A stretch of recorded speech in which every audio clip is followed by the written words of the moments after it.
Une Europe qui doit renouer avec ses idéaux, ses fondements et retrouver son âme. C'est en substance le message adressé par le chef de l'Église catholique devant les députés européens. Les détails de Sophie Goldstein. Tapis rouge à Strasbourg pour le pape François ce mardi.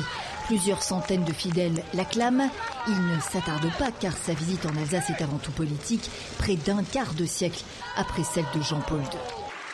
Devant un hémicycle au complet, une fois n'est pas coutume, François délivre alors un discours critique envers une Europe en perte de vitesse. Une Europe un peu vieillie et comprimée, qui tend à se sentir moins protagoniste.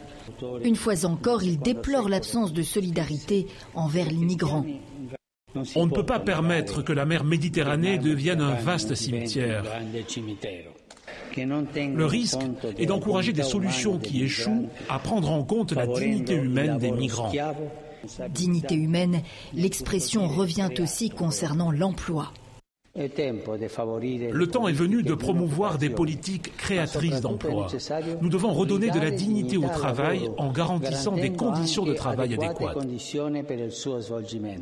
L'Europe, dit-il, doit redécouvrir son âme et son identité chrétienne, compatible avec le caractère séculier des institutions européennes, selon lui. François exhorte les élus à se mettre au travail. L'heure est venue de construire ensemble l'Europe qui tourne non pas autour de l'économie, mais autour de la sacralité de la personne humaine, des valeurs inaliénables. Agir dans le sillage des valeurs humanistes des pères fondateurs, rappel utile en ces temps de crise. Souhaitons qu'il soit entendu. Et avec nous en direct de Strasbourg, en France, l'eurodéputé écologiste Vert Philippe Lamberts. Bonsoir. Le pape François a notamment fustigé l'évolution égoïste de l'Europe. Que pensez-vous de ces propos ? Je crois que le message du pape François était pour moi une bulle d'air rafraîchissante à l'intérieur des institutions européennes.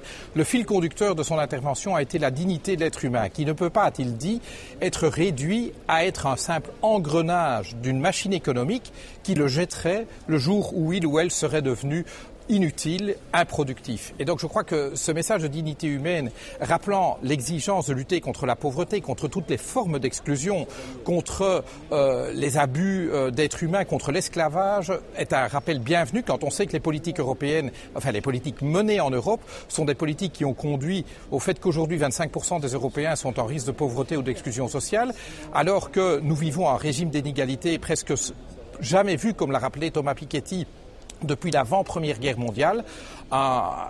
Nous vivons une période où 1% des Européens possèdent entre 60 et 70% de la richesse collective. Je crois que le message social du pape François est vraiment un coup de fouet à tous les décideurs politiques pour changer de cap. Alors le pape au Parlement européen, c'est une première depuis 25 ans. L'eurodéputé français de gauche, Jean-Luc Mélenchon, dénonce une entorse à la laïcité. Quel est votre avis à ce sujet ? Je crois que Jean-Luc Mélenchon se trompe de combat. Je suis moi-même un partisan résolu de la séparation de l'Église et de l'État. Ce n'est pas parce que nous nous mettons à l'écoute non seulement des intérêts économiques, des syndicats, du patronat et ici d'un leader religieux que pour autant nous sommes prêts à prendre des ordres. Le temps où l'Église catholique faisait la loi en Europe est révolue, ce qui ne veut pas dire pour autant que le chef de l'Église catholique, les responsables religieux, soient persona non grata et soient des personnes qui n'aient rien à dire sur la société dans laquelle nous vivons. Et très franchement, quand je vois les accents à la fois sociaux, environnementaux et démocratiques du discours du pape, j'aurais plutôt tendance, si j'étais Jean-Luc Mélenchon, à me réjouir qu'une voix fasse entendre ce message-là à l'intérieur des institutions européennes, une voix qui, je suis désolé de le dire, est aujourd'hui minoritaire. Alors il y a aussi la question du sort des migrants qui tient beaucoup à cœur au pape François. La Méditerranée, on l'a entendu, ne peut pas être un vaste cimetière, a déclaré le souverain pontife. On a l'impression que l'Europe est très discrète sur cette question, pour ne pas dire hypocrite. Absolument. Et donc je crois qu'il nous a rappelé à deux choses. Il a dit l'Europe doit être une terre d'accueil. Quand on voit à quel point des pays en première ligne comme le Liban, comme la Jordanie, comme la Turquie accueillent non pas quelques dizaines de milliers mais des millions de réfugiés syriens, quand on voit la faible part que l'Europe prend à l'accueil de ces migrants qui, nous a-t-il rappelé, quand ils migrent, c'est toujours pour des raisons de violence, d'exclusion, de misère, eh bien, première chose, c'est que les Européens doivent être responsables et doivent être une terre d'accueil. Mais il nous a dit ce n'est pas suffisant. Il faut que les Européens soient capables de lutter contre les causes de ces migrations, justement, les situations de violence, de misère, de guerre. Et là, je crois que nous avons aussi quelque chose à faire. Donc l'Europe, si elle veut être crédible, doit à la fois être une terre d'accueil et lutter contre les causes des migrations. Personne ne quitte de gaieté de cœur son chez-soi. Si les gens le font, c'est qu'il y a des raisons pour eux pour le faire.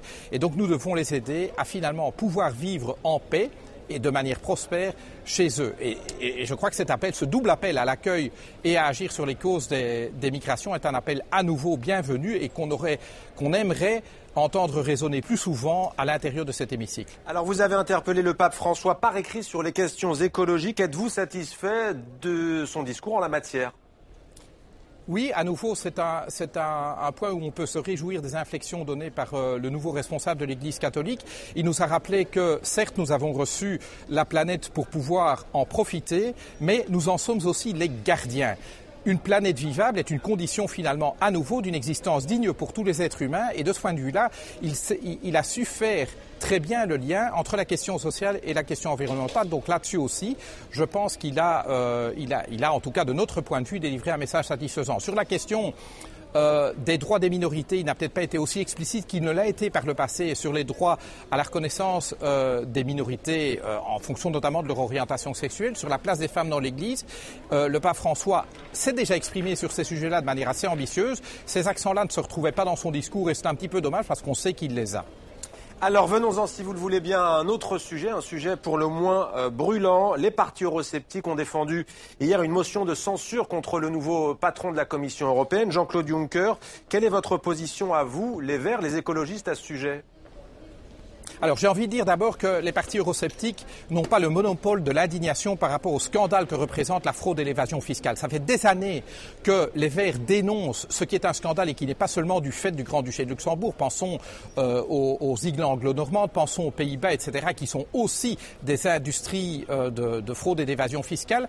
Non seulement nous nous insurgeons contre ces pratiques, mais nous essayons depuis des années de faire avancer la cause de la lutte contre la fraude et l'évasion fiscale. Et la question que tout responsable politique doit se poser aujourd'hui, c'est de quelle manière faisons-nous avancer cette cause ? De quelle manière allons-nous faire en sorte que des mesures soient prises pour mettre un terme à ce scandale ? Certains veulent faire croire au public que c'est en demandant la tête de Jean-Claude Juncker qu'on va faire avancer cette cause. Nous pensons au contraire qu'avec un président de la Commission qui clairement a un passé à se faire pardonner, une réputation à reconstruire, nous avons là à la tête de la Commission quelqu'un qui a un intérêt objectif à faire avancer cette cause de la lutte contre la fraude et l'évasion fiscale. Merci beaucoup Philippe Lamberts, président du groupe des Verts au Parlement européen, eurodéputé de Belgique. Merci à vous d'avoir répondu à nos questions. Avec plaisir.